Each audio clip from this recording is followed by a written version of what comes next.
नमस्ते बच्चों।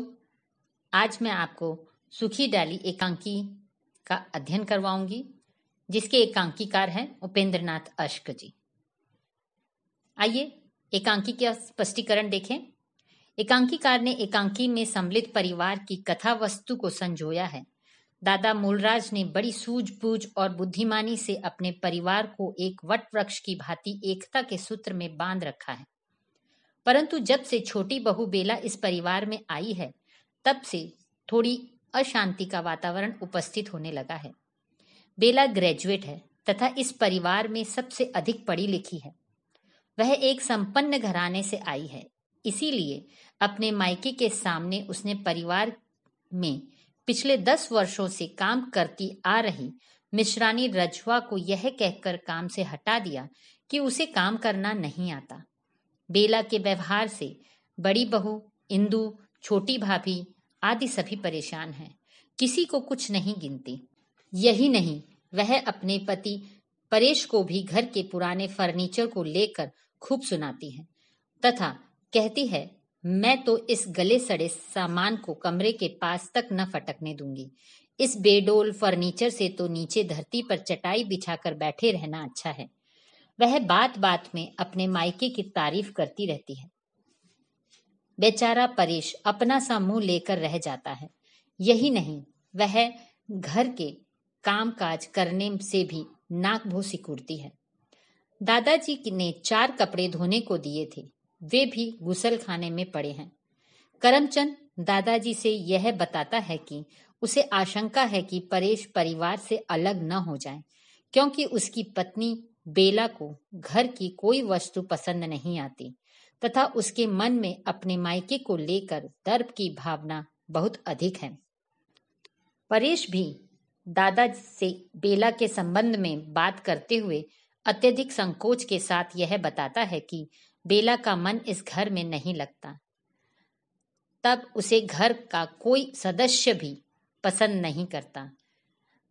सब उसकी निंदा करते हैं। बात यह है कि वह आज़ादी चाहती है, अपनी पृथक गृहस्थी बसाना चाहती है।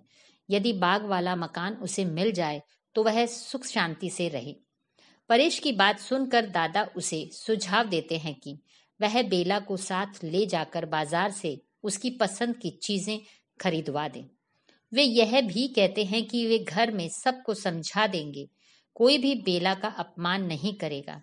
दादाजी घर के सभी सदस्यों को बुलाकर समझाते हैं तथा कहते हैं कि बेला एक बड़े घर की बेटी है, उच्च शिक्षा प्राप्त है, वहां सबसे आदर पाती है, इसलिए यहाँ भी उसे उचित आदर सत्कार मिलना चाहिए। वे चेतावनी भी देते हैं, यदि मैंने सुन लिया कि किसी ने उसकी हंसी उड़ाई है, किसी ने बहू का निरादर किया है, तो इस घर से मेरा नाता सदा के लिए टूट जाएगा। इसके बाद परिवार के सभी सदस्यों का व्यवहार इस हद तक बदल गया कि वे बेला को जरूरत से ज्यादा सम्मान देने लगे, जिसके कारण बेला स्वयं को उपेक्षित सी महसूस करने लगी। उसे लगा जैसे वह परायों में आ गई है। जब वह परेश से इस बात की शिकायत करती है तो परेश को भी आश्चर्य हुआ। एक दिन इंदु ने बेला को बता ही दिया कि दादाजी ने घर के सभी सदस्यों को समझाया था कि घर में सबको आपका आदर करना चाहिए, क्योंकि दादाजी परिवार के किसी सदस्य का परिवार से अलग होना नहीं सह सकते। बेला की मानसिकता बदल गई। उसने निश्चय किया कि वह सबके साथ मिलकर काम करेगी। एक दिन जब दादाजी ने उसे कपड़े धोते देखा तो उन्होंने टोका। बेला बोली, आप पेड़ से किसी डाली का टूटकर अलग होना पसंद नहीं करते, पर क्या आप यह चाहेंगे कि पेड़ से लगी लगी वह डाली मुरझा जाए? इस प्रकार दादा मूलराज ने परिवार को एक सूत्र में बांधे रखा और अंत तक कोई भी डाली ना तो मुरझाई और ना ही टूटकर अलग हुई। आइए इस एकांकी का उद्देश्य देखते हैं। एकांकी के माध्यम से उपेंद्र नाथ अश्क जी ने यह संकेत दिया है कि घर के बड़े वटवृक्ष के समान होते हैं और परिवार के अन्य सदस्य उस वटवृक्ष की डालियां होते हैं। एकांकीकार ने यह भी दर्शाया है कि यदि दूरदर्शिता, सूझबूझ और समझदारी से काम लिया जाए तो पारिवारिक समस्याओं को सुलझाया जा सकता है और परिवार को टूटने से बचाया जा सकता है। एक बार परिवार में यदि दरार पड़ जाए और वह बिखर जाए तो कितना भी प्रयत्न किया जाए वह जुड़ नहीं पाता। घर के सभी सदस्यों को राग द्वेष भूलकर एक साथ रहना चाहिए। घर के बड़ों का यह कर्तव्य होता है कि वे सही मार्गदर्शन करें और एकता बनाए रखें। आइए शीर्षक की सार्थकता देखें। सूखी डाली एकांकी में एक संयुक्त परिवार प्रणाली का चित्रण किया गया है। दादा, जो इस परिवार के मुखिया हैं, परिवार को एक बरगद के पेड़ के समान मानते हैं। इसका हर सदस्य की डाली के समान पेड़ का एक प्रमुख अंग है। दादाजी के भरे पूरे परिवार में छोटे पोते परेश की पत्नी बेला के आ जाने से परिवार में हलचल मच जाती है। वह अपने मायके को अधिक सुसंस्कृत समझती है, जिसके कारण उसकी अपनी ननद से कुछ कहा सुनी होती रहती है। दादाजी के समझाने पर परिवार के सभी सदस्य छोटी बहू को आदर देने लगते हैं, जिससे उसे लगता है कि वह अपरिचितों में आ गई है। एक दिन ननद से पूछने पर जब उसे यह पता चलता है कि दादाजी के कहने पर ही सभी ऐसा कर रहे हैं, तो वह समर्पण कर देती है तथा सबके साथ मिलजुल कर काम करने के लिए तैयार हो जाती है। उसका कहने का आशय है कि जिस प्रकार पेड़ की डाल पेड़ से अलग होकर सूख जाती है, इसी प्रकार परिवार से अलग होकर बेला भी सूखी डाली की तरह मुरझा सकती है। बेला सूखी डाली नहीं बनना चाहती। इस प्रकार एकांकी का शीर्षक सूखी डाली एकदम सार्थक है। अब एकांकी के मुख्य पात्रों का परिचय देखते हैं। दादा मूलराज जिनकी उम्र 72 वर्ष है। इतनी आयु हो जाने पर भी उनका शरीर अभी तक नहीं झुका है और उनकी सफेद दाढ़ी वट की लंबी लंबी जटाओं की भांति नाभि को छूती है। वह अपने परिवार के मुखिया हैं और घर में सभी कार्य उनकी इच्छा से ही होता है। दादाजी बड़े दयालु, क्षमाशील और कुशल मार्गदर्शक हैं और अपने जीते जी परिवार को बिखरने नहीं दे सकते। परेश दादा मूलराज का सबसे छोटा पोता है और नायाब तहसीलदार बनकर कस्बे में लगा है। उसकी शादी लाहौर के प्रतिष्ठित और संपन्न कुल की सुशिक्षित लड़की बेला से हुई है। वह अपने बड़ों का आदर करना जानता है और उसे अपने दादाजी पर पूरा विश्वास है। इंदु दादा मूलराज की लाडली पोती है। उसने प्राइमरी स्कूल तक शिक्षा प्राप्त की है। वह सबसे अधिक पढ़ी लिखी समझी जाती है। घर में उसकी खूब चलती है। घर के सभी लोग उसकी बात मानते हैं। दादाजी अपनी इस पोती से बहुत प्यार करते हैं, किंतु एक ग्रेजुएट छोटी पतोहू परेश की पत्नी के आ जाने से परिवार में हलचल मच जाती है। उसमें सबसे अधिक विचलित और परेशान इंदु ही दिखाई देती है, लेकिन अंत में इंदु और बेला की मित्रता हो जाती है। बेला, सूखी डाली की नायिका बेला इस एकांकी की प्रमुख पात्र है। बेला लाहौर के एक प्रतिष्ठित परिवार व संपन्न परिवार की सुसंस्कृत व सुशिक्षित लड़की है। वह दादा मूलराज के परिवार की छोटी बहू तथा नायाब तहसीलदार परेश की पत्नी है। बेला जब से ब्याह कर दादाजी के परिवार में आई, तब से पूरे परिवार में एक अजीब सा माहौल बन गया। अपने मायके के सामने वह किसी को कुछ गिनती ही नहीं। बेला तुनक मिजाज एवं गुस्सैल प्रवृत्ति की है। तीखा व हाजिर जवाब देने में वह माहिर है। घर के काम करने में लापरवाह और सुस्त है। वह भावुक और बुद्धि से प्रवीण स्त्री है। इस प्रकार अनेक विवेकपूर्ण चरित्र के द्वारा बेला सभी के हृदय में स्थान लेती है। वह तनावपूर्ण वातावरण को सहृदयता में परिवर्तित कर देती है। आइए पाठ के कुछ प्रश्न उत्तरों को देखते हैं। रजवा को काम से किसने हटा दिया था और क्यों? रजवा को घर की छोटी बहू बेला ने यह कहकर काम से हटा दिया कि उसे ठीक से काम करना नहीं आता। रजवा झाड़ू मार रही थी तो बेला ने हाथ से झाड़न छीन लिया और कहा कि उसे ठीक से बैठक तक साफ करने नहीं आती। बेला मानती है कि रजवा एक गंवार मिश्रानी है और उसके साथ गुजारा करना कठिन है। रजवा को रोता देख इंदु ने बेला को क्या समझाया। इंदु ने जाकर समझाया कि भाभी 10 साल से यही मिश्रानी घर का काम कर रही है, घर भर की सफाई करती है, बर्तन मलती है, कपड़े धोती है। जाने तुम्हारा कौन सा ऐसा काम है जो इससे नहीं होता। और फिर इंदु ने समझाया कि भाभी नौकर से काम लेने की तमीज होनी चाहिए। तीसरा प्रश्न देखते हैं। इंदु ने जब समझाया तो बेला की क्या प्रतिक्रिया हुई। बेला झट से बोली, वह तमीज तो बस आप लोगों को है। उसने यह भी कहा कि और वह ढंग मुझे नहीं आता, मैंने नौकर तो यहीं आकर देखे हैं। फिर कहने लगी, काम लेने का ढंग उसे आता है जिसे काम की परख हो।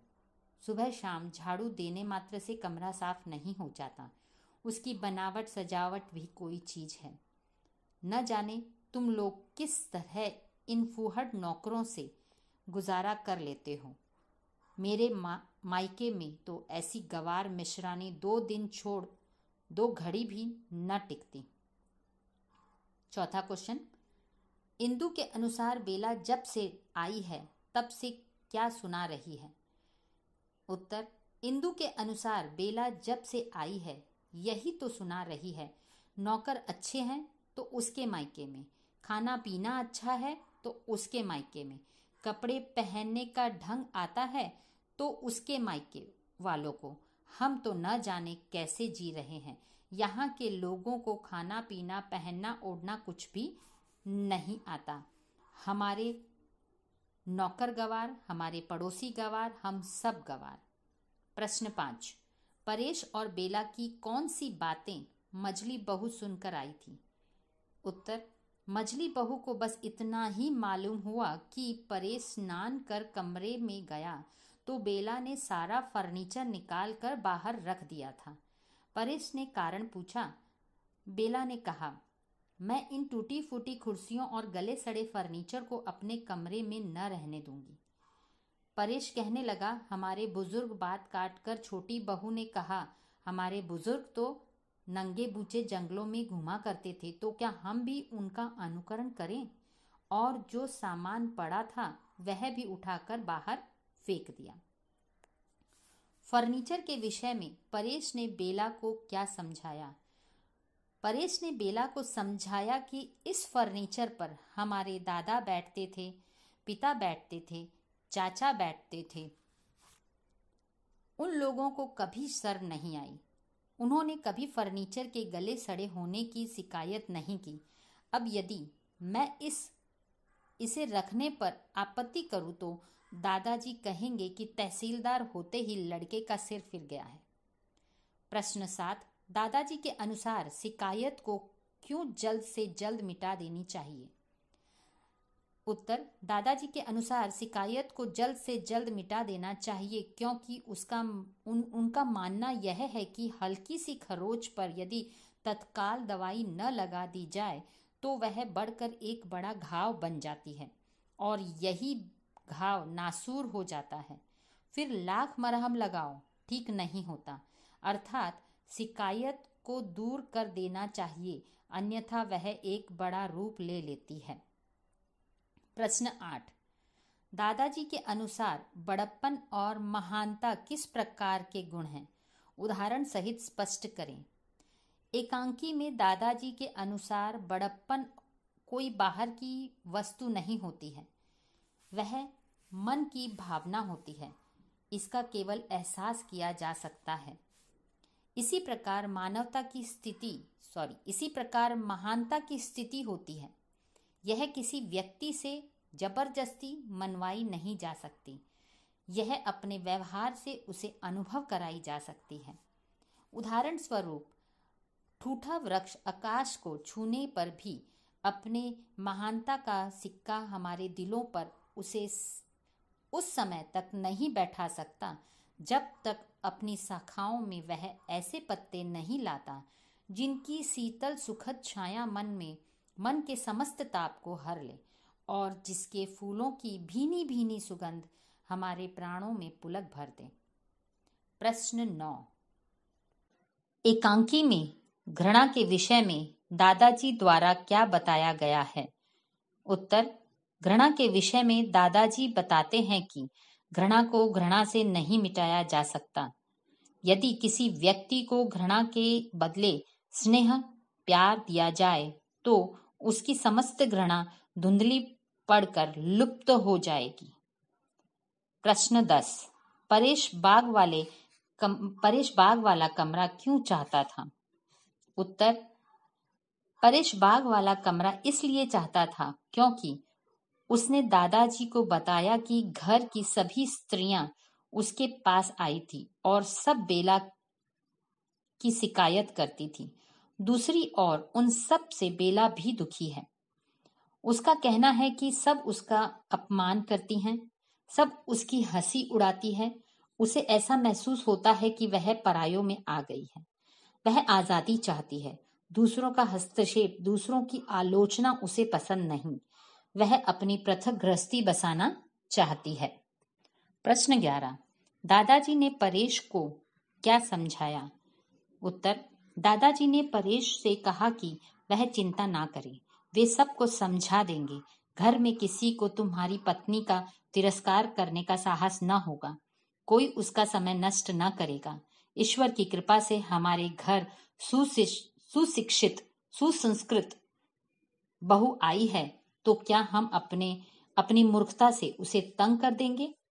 तुम जाओ बेटा, किसी प्रकार की चिंता का मन में स्थान न दो।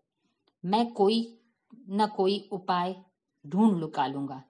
तुम विश्वास रखो, वह अपने आप को परायों से घिरी अनुभव न करेगी। उसे वही आदर सत्कार मिलेगा जो उसे अपने घर में प्राप्त था। दादाजी ने परिवार को समझाते हुए क्या कहा? दादाजी ने कहा कि मुझे यह जानकर बड़ा दुख हुआ है कि छोटी बहू का मन यहाँ नहीं लगा। दोष उसका नहीं, दोष हमारा है। वह एक बड़े घर की बेटी है, अत्यधिक पढ़ी लिखी है, सबसे आदर पाती है और राज करती आई है। यहाँ वह केवल छोटी बहू है। यहाँ उसे हर एक का आदर करना पड़ता है, हर एक से दबना पड़ता है, हर एक का आदेश मानना पड़ता है।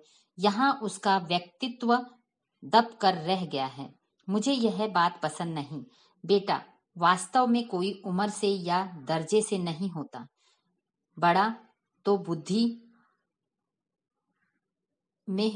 से होता है, योग्यता से होता है। छोटी बहू उनमें से उम्र से न सही, अकल से हम सब से निश्चय ही बड़ी है। हमें चाहिए कि उसकी बुद्धि से, उसकी योग्यता से लाभ उठाएं। मेरी इच्छा है कि उसे यहाँ वही आदर सत्कार मिले जो उसे अपने घर में प्राप्त था। सब उसका कहना माने, उससे परामर्श दे और मैं प्रसन्न होऊंगा। यदि उसका काम भी तुम लोग आपस में बांट लो और उसे पढ़ने लिखने का अधिक अवसर दो, उसे अनुभव ही न हो कि वह किसी दूसरे घर में, किसी दूसरे वातावरण में आ गई है। बेटा, यह कुटुंब एक महान वृक्ष है। हम सब इसकी डालियां हैं। डालियों से ही पेड़ है और डालियां छोटी हो चाहे बड़ी, सब उसकी छाया को बढ़ाती है। मैं नहीं चाहता कोई डाली इससे टूटकर पृथक हो जाए। तुम सदैव मेरा कहा मानते रहे हो। बस यही बात मैं कहना चाहता हूँ। यदि मैंने सुन लिया कि किसी ने छोटी बहू का निरादर किया है, उसकी हंसी उड़ाई है या उसका समय नष्ट किया है, तो इस घर से मेरा नाता सदा के लिए टूट जाएगा। अब तुम सब जा सकते हो। प्रश्न 13। खास तौर पर दादाजी ने किन लोगों को समझाया और क्यों?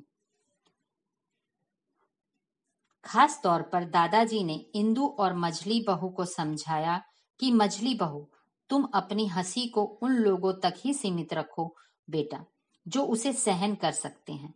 बाहर के लोगों पर घर में बैठकर हंसा जा सकता है, किंतु घर के लोगों को तब तक हंसी का निशाना बनाना ठीक नहीं जब तक वे पूर्णतया घर का अंग न बन जाए।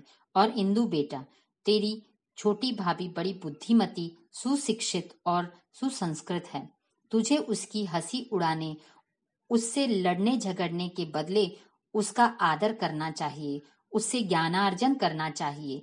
तुम दोनों को मैं इस विषय में विशेषकर सावधान रहने का आदेश देता हूँ।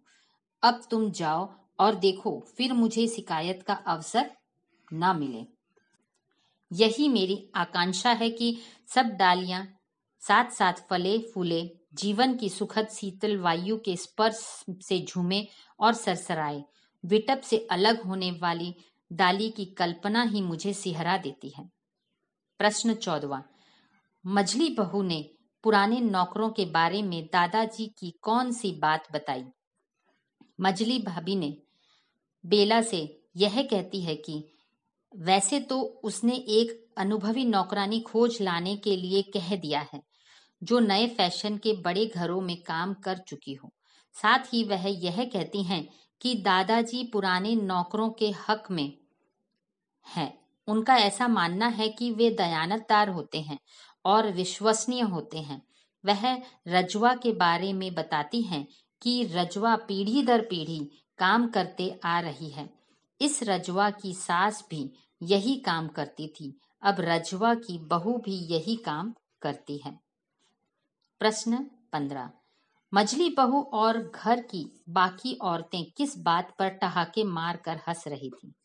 उत्तर, मलावी तथा उसके देवर बंसीलाल के बीच विवाद हो रहा था। बंसीलाल ने मलावी से बिना पूछे रसोई पर छत डाल दी थी। जब मलावी को पता चला तो उसने फावड़े से सारी छत खोद डाली। बंसीलाल जब पहुंचे तब अंतिम कड़ी भी उखाड़ चुकी थी। साथ ही गली के सिरे पर खड़ा बंसीलाल का बेटा ताल ठोक रहा था और कह रहा था कि ड्योढ़ी की छत खोद डालूंगा, मकान को खंडहर बना दूंगा। यह सारी बातें मझली बहू सभी औरतों को बता रही थी और ठहाके मार कर हंस रही थी। प्रश्न 16।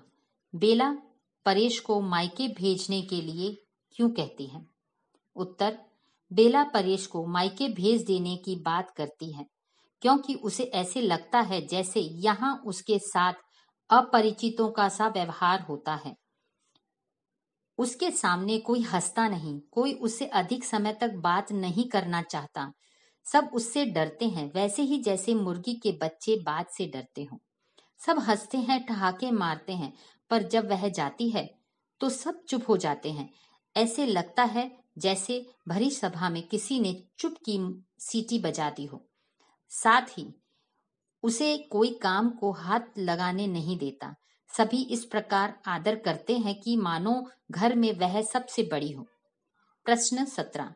बेला ने जब मायके भेजने की बात की तो परेश की क्या प्रतिक्रिया हुई? उत्तर, परेश ने जब कारण जाना तो उसने कहा कि मैं नहीं समझता तुम क्या कहती हो। तुम्हें शिकायत थी कि कोई तुम्हारा आदर नहीं करता, अब सब तुम्हारा आदर करते हैं। तुम्हें शिकायत थी कि तुम्हें सबसे दबना पड़ता है, अब सब तुमसे दबते हैं। तुम्हें शिकायत थी कि तुम सबका काम करती हो, अब सब तुम्हारा काम करते हैं। आदर, सत्कार, आराम, न जाने तुम क्या चाहती हो। इसी के साथ एकांकी के प्रश्न उत्तर समाप्त होते हैं। धन्यवाद।